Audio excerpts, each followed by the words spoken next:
Hi, this is Mr. Noon. We're going to learn a little bit about getting your footage off the camera onto the computer through Final Cut 10.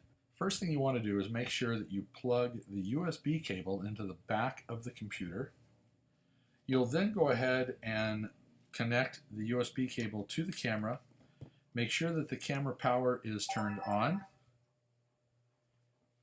And once the camera is on, you want to hit the transfer button that's just above the USB cable on the camera. It will create a thumbnail, and once the thumbnails are created, you're ready to go. Now, if you notice just now, the camera 20 icon popped up on my desktop. If I open that up, it contains all of the information on the camera. However, we aren't going to need that. What we are going to want to do is launch Final Cut Pro. Before we do that, we do want to make sure that we do have a file on the desktop. So I'm going to create a new folder. This is going to be the folder with your material on it. It may already exist on your computer, but if it doesn't, you need to create it now. I'm going with period 0, group 0. You're going to go whatever period number and group number that you happen to be in. Once that folder is created, we can now go ahead and launch Final Cut Pro. Now we are dealing with version 10.1.1, so any tutorials that you look for, make sure that they are the current version. Before we import our media, what we want to do is create a new library. So I'm going to go to File, New, Library, and this library is going to be, once again, my period and group number. And I want to create a new library for every project that I'm doing. So this is going to be Mr. News Test Video. I'm not going to worry about tags at this point. I do want to make sure that this is going to be on the desktop and that it's going to be saved to my period 0, G0, group 0 folder. So I want it in that folder. Go ahead and save that. Before we get started, however, I am going to go ahead and minimize Final Cut Pro and open up my period 0, group 0 folder. And there's my Mr. New Test folder. If I right-click and show package contents, you're going to notice that it has a folder out there and just an event. There's no material. To give you an idea what that looks like, if I get info, this folder is only 160K on the disk. Now this is a very special folder. We cannot just double click on it and open it. If I double click, it's going to open in Final Cut Pro. So let me go ahead and close this for now. Keep that in mind, 160K. I'll go back and open Final Cut Pro. And now we're ready to import. Before I import, I'm going to do a little housekeeping. I don't need this Untitled folder library out here anymore. So I'm going to go ahead and right click and close that library Untitled. So this is the only library I have open. If I had turned on my camera at this point, it would automatically take me to the import media. But the fact that I haven't, I go ahead and click on import media right here. And my import media opens. And the very first thing up here is my camera 20. There's all my clips that I shot earlier this morning. I can go ahead and import all at this point, or if I only wanted selected clips, I can go ahead and click on selected clips, command click to add more clips, and it will only import the selected clips. I still want all of them, so I'm going to go ahead and select all and click on import selected. We have some information now that we can go with. I can add it to the existing event that was out there that Final Cut created, or I can create a new event and it's going to go in my test video library that I created. The event name, I'm going to go ahead and call this P0-G0 Atka the Wonder Dog. And now I have a lot of options out here. I want to explain some of these options. First of all, media storage. I'm going to copy all of these files into my library. This way, everything that is pertaining to this particular project is going to be in one place. If I was copying this off of a file on my computer, I could leave the files in that. I don't have that option because it's coming off a camera. But if I had files already on the computer, I could leave them in that place, and that's therefore only copy a pointer to my Final Cut. I don't think I ever want to do that, because this way my file maintenance will always be clean and easy and everything's in one spot. Transcoding. The fact that this is coming off the camera, it's already going to be in a really great format, so I don't need to transcode. But if I had files that I shot off of my phone or another device that I'm not sure what type of file that I'm bringing in, I can create optimized media, and it will then turn that media into a Final Cut friendly media format.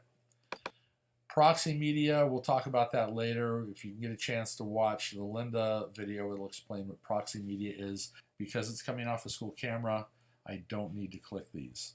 If it was coming off a file, once again, watch the Linda video. It'll explain what importing folders collections are all about. Those are actually pretty cool if you're bringing it in off an already existing folder.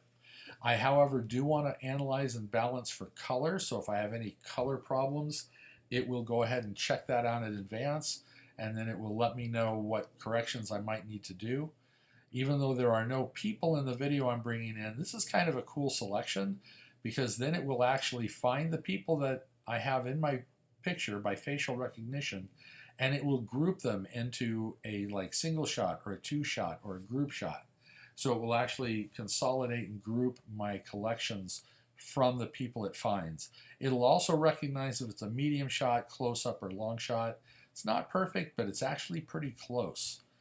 Audio analysis, once again, if you accidentally shot not using the external mic, but the on-camera mic, it can fix some of those audio problems now, where we could not do that in the older version of Final Cut. It will also separate mono and group stereo audio, and it will also get rid of that silent channel when you use the external microphone. I did not use an external mic. I went ahead and checked these anyways, just for good measure, and now we can go ahead and import our videos. Notice a little timer up in the corner of these. It's basically showing what is being loaded. It's doing the analyzing right now, and when those little circles go away, they are fully loaded in. So I can actually do my editing before analysis is finished. All right, now that all these pieces have loaded in, I'm going to go ahead and minimize Final Cut for a minute. Let's go back into my folder, and this time I'm going to right-click and get info again and see what happened. Before it was only 160K, now it's 115 megabytes. If I go ahead and right-click and show package contents, I now have my Atka the Wonder Dog folder, and I have original media, and there's all my files, all in one place.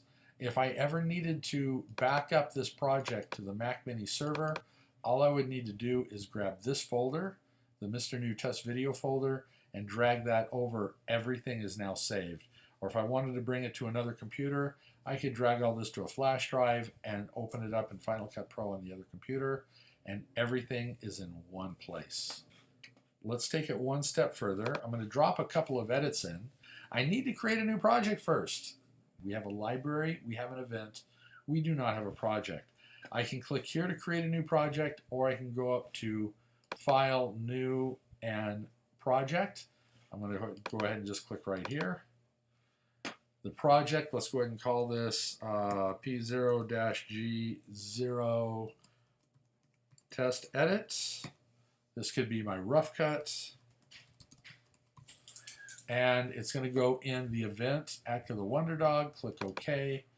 And now I have a project that appears up here as well. So now let's go ahead, click on that piece. It's already marked. I hit W, and it drops into my timeline. Let's go ahead and add one more piece. Let's get the close-up of them right here. Mark an endpoint. It's not very wondrous at the moment. W, drop that in. So I have a couple of shots. I'd like to add a music soundtrack. I do know I have some royalty-free music in the iLife sound effects.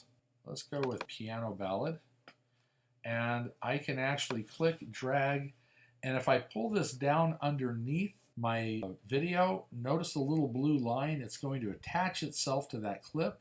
When I let go, my music actually falls underneath. I go ahead and hit, take my playhead back to the beginning and hit play. And there's my music. A little depressing for him to be laying there.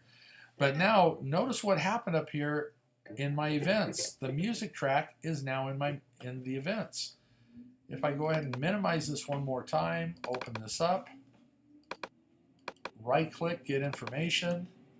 Notice it's now 119 megabytes. It's grown even more because if I show package contents and go out to original media, that soundtrack now resides in my original media.